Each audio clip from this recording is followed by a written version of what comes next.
Tenemos el honor de contar con la presencia de este grandioso ser humano que está con nosotros en este episodio nuevo de En Semáforo Amarillo. Él es técnico superior en informática, desde allí ha nacido su interés por todo eso del camino de la diversificación de redes, asumo yo, de alguna forma. Ha tenido 20 años de trayectoria en productos masivos, ha laborado en empresas destacadas de nuestro estado, profesor universitario también con una trayectoria importante, y eso le llevó a desarrollar una universidad que se llama Unipan, la universidad donde él enseña desde hace 8 años más o menos, y también tiene su propia panadería, un emprendimiento que luego vamos a conversar de esto porque queremos darle estrategias, herramientas, queremos simplificar la vida a las personas que acuden allá, que yo sé de aquí van a salir muchas personas que tienen interés de vivir esta experiencia. Así que yo les invito a que cuando los vuelva a citar una nueva convocatoria de amor con este personaje, el profesor Rodrigo Chacón, ustedes se den el permiso de vivir otra experiencia para seguir aprendiendo sobre panadería, también repostería, porque sé que manejan ese rubro allí, pero en la parte humanística que tanto nos encanta. Muchísimas gracias, mi profesor, de haber venido, muy agradecida, qué bueno que tenga el gusto. Xiomara, muchísimas gracias por invitarme a tu programa, a este podcast del Semáforo Amarillo. Y bueno, muy agradecido de poder participar y poder sumar un poco a eso que estás haciendo. Yo tengo que agradecer y contarte un poquito de mis raíces y de dónde vengo para saber hacia dónde voy, ¿sí? Yo soy de un pueblo muy bonito al occidente venezolano, en el estado Táchira, que se llama Capacho. Capacho fue, si no es la tierra que me vio nacer, pero sí fue la tierra que me entregó todo. Llegué desde muy pequeño a esta tierra y logré empezar a trabajar a la edad de los 6 años, porque veníamos de una situación bastante difícil. Soy hijo de una señora que se enamoró de un hombre que tenía una posición económica que de repente en ese momento por la sociedad no era bien visto, y mi mamá tuvo que salir de donde estaba para poderme criar a mí de otra manera, ¿sí? Cuando yo llego a más o menos los 16, 17 años, había muchas cosas conmigo confusas, porque no terminaba todavía de entender por qué yo no había tenido la oportunidad de tener un hogar como lo tenían muchos de mis compañeros. Y en algún momento eso me trajo constructos, ideas que de repente me fui haciendo y fabricando sobre la vida. Pero a fin de cuentas me di cuenta que realmente eran introyectos, ideas que me vendieron como verdades que no eran realidad, porque el único objetivo de la vida realmente es vivir. Y entonces, en ese caminar, comencé a aprender a vivir, a mirar las cosas de forma plena, no juzgándolas, no señalándolas, sino simplemente disfrutarlas, sean buenas o malas, porque de las cosas buenas siempre he disfrutado, pero de las malas he aprendido. Entonces, en ese sentido, no hay buenos y malos en la vida, simplemente hay una vida, y es a lo que me dedico ahora, a vivir. Oye, qué interesante, y me alegra muchísimo tenerlo acá y que todas las personas que se están sumando a este grandioso espacio reflexivo en Semáforo Amarillo, que lo que invita es a eso, a detenernos, a poder mirar con lupa, pero ponerle a esa lupa la luminosidad del amor para poder contemplar esa historia ya como usted lo mencionaba, y me encantaba, me encanta como lo decía, sin juicio, sino tal cual como es, a sentir a esa historia que fue real, pero que hoy la puede interpretar de una manera desde tu adulto, ¿cierto? Sí. Desde ese adulto que estás cultivando. Entonces, cuando me dices, estás dedicándote a vivir, es esa precisamente, o es uno de los propósitos principales dentro de nuestro espacio para poder darnos cuenta que en todo momento estamos en ese proceso de ir en automático en la vida, de llevar la vida de acuerdo a esa forma como nos han dicho que somos, o la historia como nos la han narrado, pero que la verdad es una interpretación de alguien en particular y que yo no me he detenido a darle esa fuerza que venga de mí para poder contemplarla. Entonces, eso me alegra muchísimo. Y quería preguntarle, entonces, si ha estado en esta mirada para detenerse a ver, a descubrir, ¿cuál es la herramienta que más le ha dado fuerza o le ha impactado para poder hacer esa evolución que ha logrado? Yo creo que sin duda alguna la introspección me ha permitido a mí poder entender que no es tan importante de dónde vengo, sino es más importante hacia dónde voy. Cuando nosotros aplicamos introspección y aprendemos a hacer de aquellos desaciertos o esas cosas que no han funcionado correctamente en nuestra vida y podemos verlas con la objetividad de que solamente es ese momento donde mi tobillo se dobla un poquito y de repente mi pierna cae y puedo tal vez hasta colocar la rodilla, pero no es una caída. Porque en la vida justamente hemos venido a superar esas pruebas y superar esas pruebas pasan por aceptarlas tal como son, sin que esas me puedan hacer daño a mí como ser humano, porque hay una experiencia mucho más arriba que eso, que trasciende cualquier cosa. Y esa experiencia, sin duda alguna, es el amor. Cuando nosotros vivimos dentro del amor pleno, cuando podemos reconocer que el semejante, el igual a mí, tiene tantas fallas como yo, pues yo puedo entender lo que él, dentro de él también hay un niño que necesita trabajar.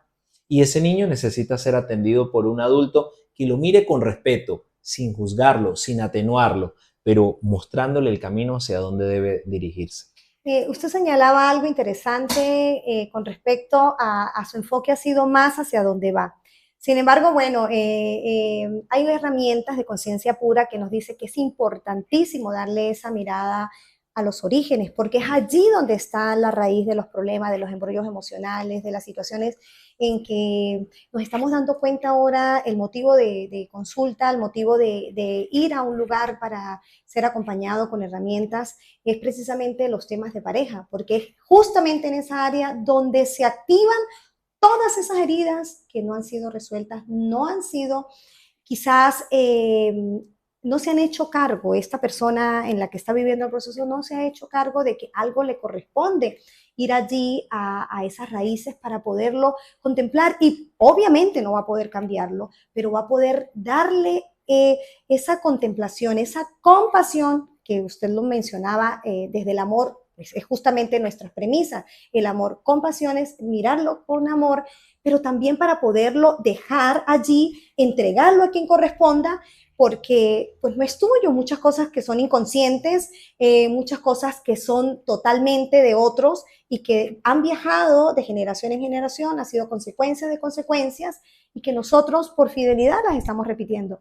Cuando mencionabas con respecto a la introyección, usted decía, era introspección que hacía, cuando hacía referencia a la introspección, para mí es muy importante que las personas que nos están escuchando, que nos están viendo, sepan que ese es un viaje interior. Definitivamente es la posibilidad de autoobservarme, es el camino del descubrimiento para llegar allí a esa área fundamental, a ese detenerme. Oye, ¿cuáles son las áreas que yo tengo que potenciar? ¿Cuáles son las áreas que yo tengo que quizás hacerme cargo porque han sido ciegas? Otros me las están mostrando a través de la proyección, ¿sí? Neuronas espejo, así como tal cual, para que más o menos lo recuerden quienes lo han escuchado.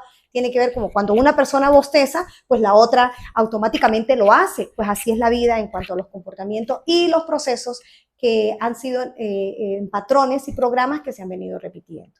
Entonces, por eso hago la referencia para que las personas se ubiquen en ese proceso de introspección, camino al autoconocimiento. Qué interesante, me alegra mucho que un empresario como usted, un profesor universitario, dueño de la Universidad Unipan, que luego van a encontrar toda la información correspondiente en estos espacios maravillosos, también se dedique a potenciar el ser, porque para nosotros es clave, primero esta área, el ser, identificar todo lo que corresponde para poder estar disponible en el área, en el oficio, en la profesión, en lo que sea que estemos haciendo, para que ese hacer sea con conciencia plena y luego podamos tener por merecimiento todo eso que va a estar junto. Entonces es maravilloso porque según el propósito de vida, que es lo que nos gusta hacer, y estoy segura que cuando la escucho hablar con tanta pasión, sé que hay un propósito de vida muy claro y sé que de alguna forma, hoy usted puede decir, cuando usted nos cuenta la historia de algunas situaciones que tuvo que reconocer de su pasado, pero que de alguna forma había que ir allí para que hoy pudiera decirlo con esa evolución o esa madurez emocional. ¿O estoy equivocada? No, claro que sí.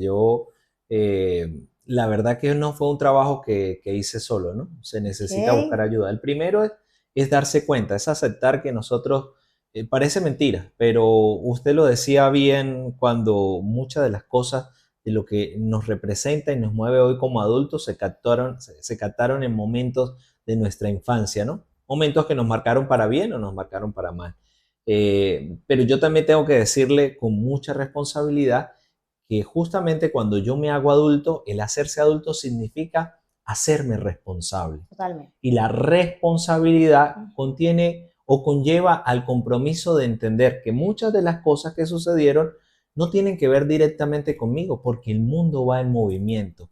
Y tal cual como se mueve el mundo, pues yo me muevo con él. Entonces, el mundo nunca estuvo en contra de mí, aunque yo por mucho tiempo lo pensé, pero realmente no. El mundo simplemente siguió su didáctica, siguió su movimiento y yo quise seguir el movimiento con él.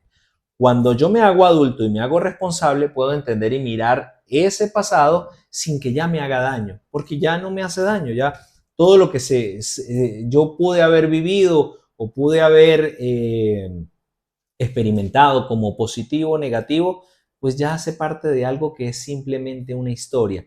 Y el problema de muchos que estamos hoy día caminando en esto del poder ser más personas, el poder ser más humano, más sentir, sí, es que nos vamos cargando de historias que ya no tienen ningún peso en lo que somos hoy día.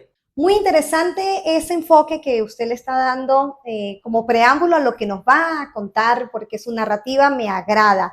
Hay algo fascinante en todo esto y es justamente una de las premisas que nosotros en nuestros spa del alma, en nuestros talleres con propósito, en las tertulias del alma con propósito manejamos y por supuesto en los procesos individualizados, porque las personas tienen unos asuntos que no han resuelto, pero ha sido por la interpretación que le han dado a todo un evento, a una suma de circunstancias que han vivido y que en definitiva, pues sí es la interpretación, porque se le ha colocado drama, ha sido cargado de mucho dolor o quizás sufrimiento, porque el dolor a veces es muy necesario. Hay que reconocer e identificar, bueno, pues sí, es un proceso de abandono, es un proceso de rechazo, es un proceso de injusticia, si estamos hablando de las heridas, es un proceso de humillación, ¿sí? Sin embargo, todo esto no se va a ver así tal cual, se va a mostrar en máscaras, porque pues para eso son esos mecanismos de defensa de protección para poder hacer la vida un poquito más fluida de alguna manera, pues de protección, en definitiva. Es eso lo que queremos mostrar, pero usted decía algo de la interpretación y esto es clave. Porque la interpretación generalmente las personas lo califican, bueno o malo. Y resulta que en la vida no hay errores, hay lecciones. Y muy bien lo dice el curso de milagros, muy bien la filosofía de la bioneuroemoción nos lo enseña para desprogramar esas emociones atrapadas. Porque todas esas experiencias fueron necesarias. Esa persona o personas estuvieron a nuestro servicio para nuestro crecimiento, para la transformación. Porque en definitiva soy yo, tú eres también quien atraes todos estos eventos para crecer. ¿Y qué es lo que va a hacer? Que te hagas esa persona, ¿ok? Esa persona humana y puedas tener lo que hasta el momento has tenido o has cultivado porque has nutrido una vida. Entonces, de eso pues me gustaría muchísimo que me conversaras. Fíjate, Xiomara, que hace un momento hablabas sobre las circunstancias, ¿verdad? Que determinan la vida. Yo creo que esas circunstancias tienen que ver con los puntos de vista o con esas miradas que nosotros tenemos hacia esas circunstancias. En primer lugar, quiero decirte que una circunstancia no determina lo que tú eres, porque tú eres más que una circunstancia, ¿sí? Pero todo depende de cómo lo veas. Y para eso creo que no hay mejor ejemplo que este que te voy a comentar.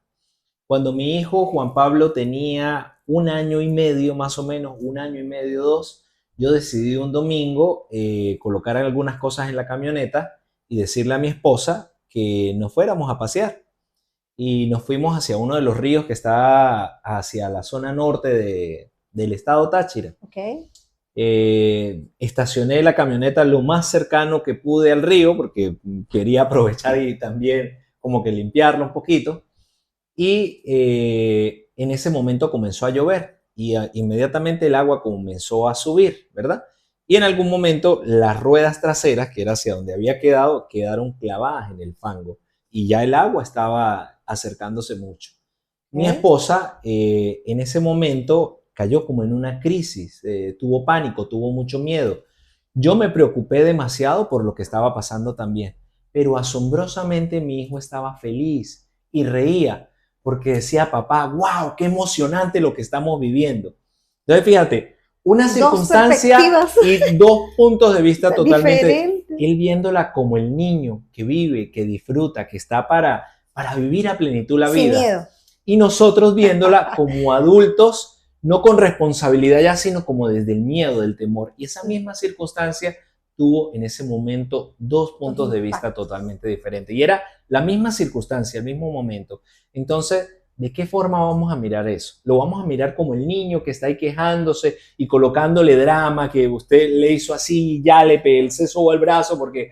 o simplemente lo vamos a ver como el adulto que fue algo que tuve que vivir para estar donde estoy? Y usted sabe, Rodrigo, que llegar a ese nivel, esa casa interna que muchos lo han escuchado, pero hoy se los quiero recordar, porque todos vivimos de ese niño o niña que ha sido formado, ¿sí? Por todos estos patrones, por los seres significativos, y que está en el inconsciente, es un arquetipo, un símbolo, sí, que es totalmente para llevar y tener el control de eso, la única persona es cada uno del que lo tiene. Pero ¿quién tiene ese nivel? De verdad que lo primero que hay que tener claro es que también tengo esa casa, esa otra integrante tan importante de la conciencia, que es la que cuida, que es la que educa a ese niño o niña que le está dando mensajes. ¿Cómo?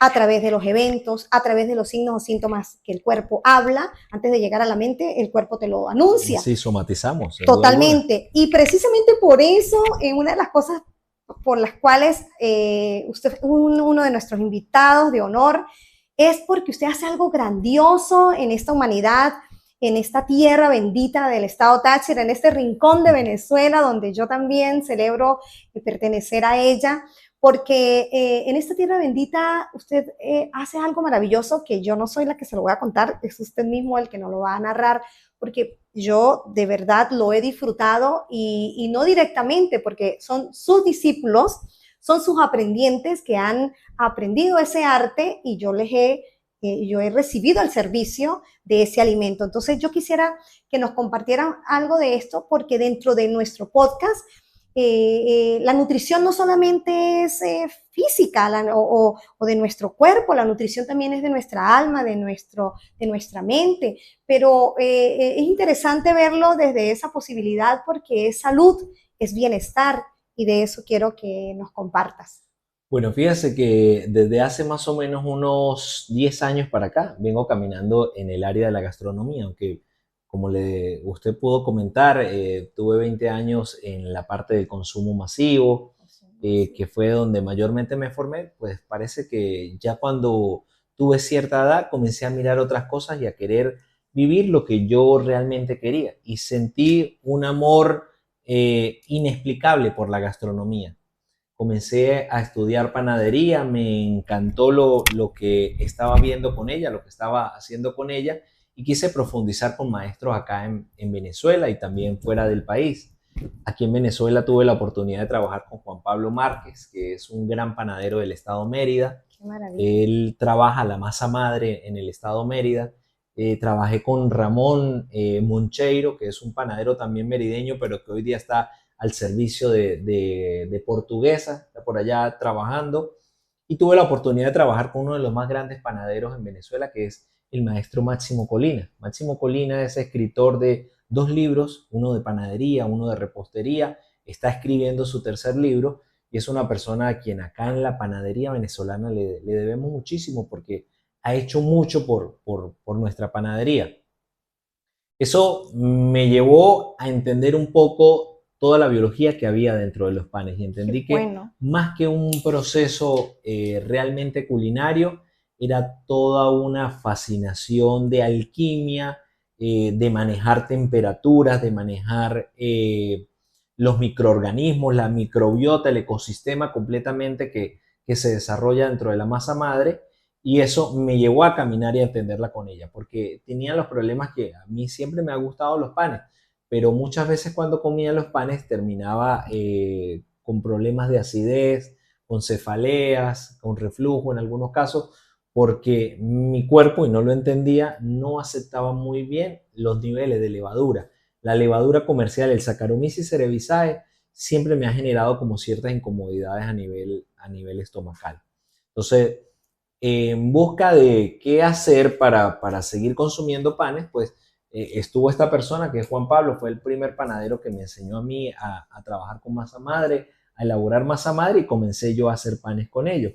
Me di cuenta que cuando los consumía, esos panes no me causaban la acidez que me causaban otros panes, y comencé a hacer algunos panes para la casa, para familiares cercanos y para los vecinos. Yo vivo en una urbanización donde somos alrededor de unas 150, 180 familias, y para uno u otro vecino me compraban mis panes y decían exactamente lo mismo: los panes me caen bien, no me caen pesado al estómago. Bueno. Y eso me llevó a seguir estudiando, entendiendo la masa madre. Yo no soy el creador de la masa madre, porque la masa madre tiene más de 2000 años. Claro.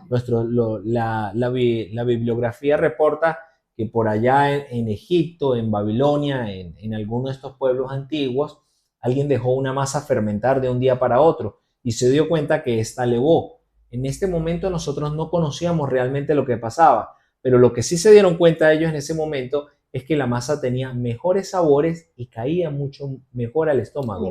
Era más digerible, sí, más digestible.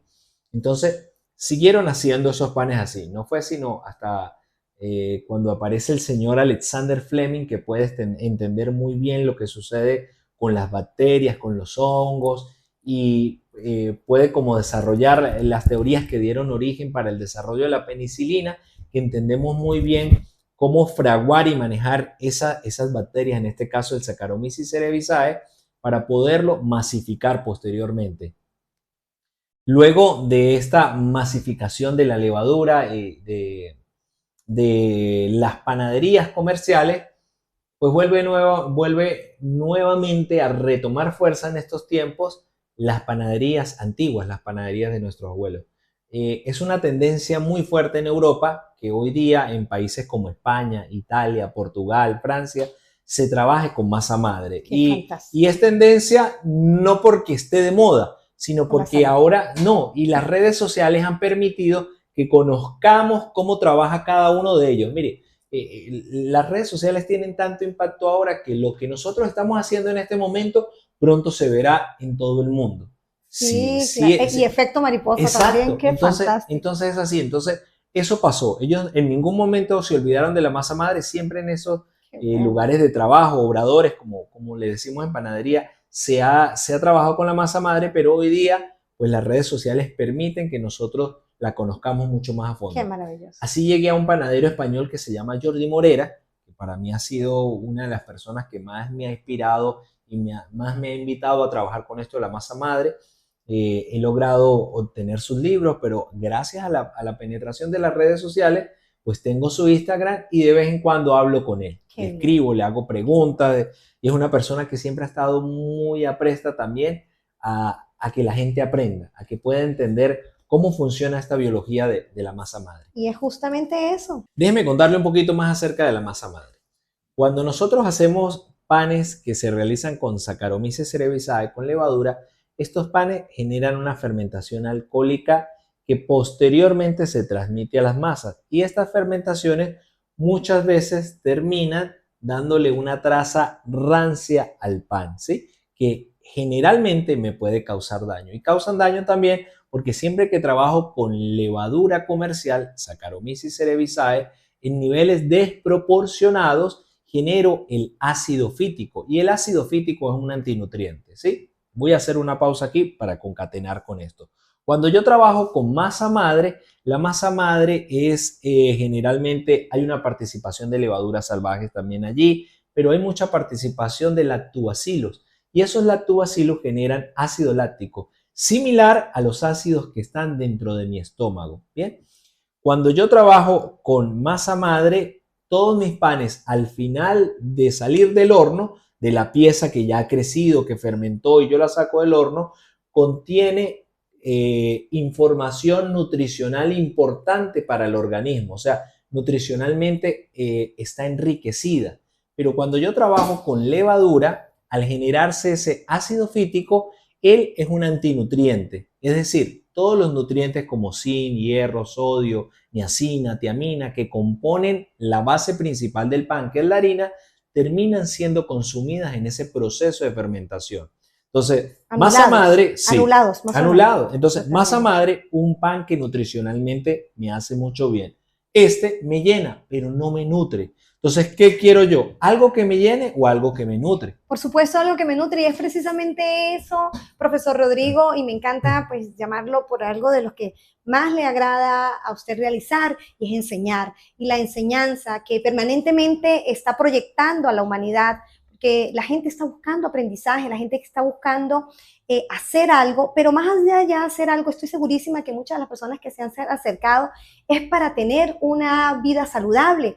Y es justamente este elemento tan importante. Y ustedes se preguntarán, los que han estado conectados con nosotros en estos espacios tan maravillosos, reflexivos, la masa madre, ¿cómo conecto con las emociones?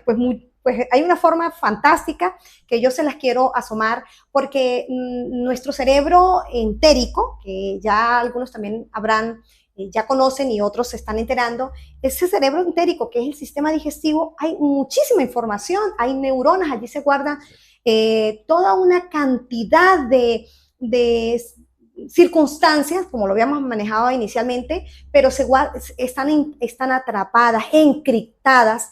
Y imagínense ustedes que además de toda esa situación que traigo del pasado, que traigo de las situaciones cercanas, de las situaciones inmediatas, el día a día, y encima yo no estoy nutriendo mi cuerpo de la forma correcta, qué bendición, yo lo llamaría así, porque no hay otra cosa, no hay otra definición tan extraordinaria de tener el privilegio de poder gozar. Por lo menos yo lo puedo decir así, porque no solamente con usted puedo adquirir la masa madre, yo lo adquiero a través del grupo de donde aprendemos Tai Chi Qigong, que usted sabe quién es el discípulo, esa gente maravillosa que está al servicio. Y si personas como yo, hay muchísimas que también están buscando eso, y al escuchar este podcast va a decir, wow, qué maravilloso, cómo esto que vienen reflexionando en el podcast en Semáforo Amarillo para detenernos y para encontrar soluciones a muchas de las preguntas que se han hecho, pues también hay una solución nutricional, es un salvavidas, es preventivo, tal cual lo dice un Semáforo Amarillo. Estamos en prevención y de verdad es hora, ok, vamos a atender las situaciones que de inmediato tenemos que solucionar a nivel emocional, individual, pareja, familia, organizacional, porque en las organizaciones hay muchísimos eventos. Ajá, pero ¿y ahora qué hago yo con mi biología? Y la biología es esa vida que yo tengo que nutrirla, tengo que agradecerla, y qué forma más maravillosa de agradecerla si es con un alimento.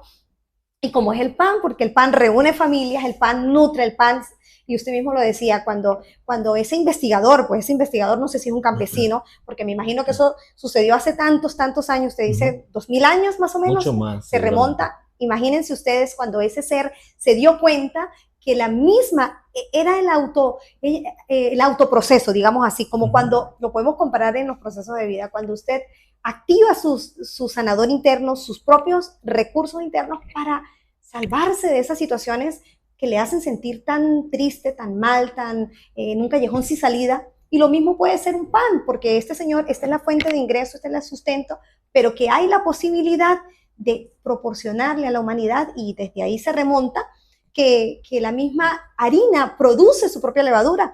Sí. ¿Sí? Y eso es algo grandioso, porque estamos siendo ecológicos, estamos utilizando algo de trayectoria que es importante rescatar, y que pues las redes sociales nos puede beneficiar muchísimo, porque esto va a llegar a los lugares donde tenga que llegar, y eso a mí me encanta y lo celebro. Mire, Xiomara, yo quiero aprovechar este espacio para comentarle lo siguiente.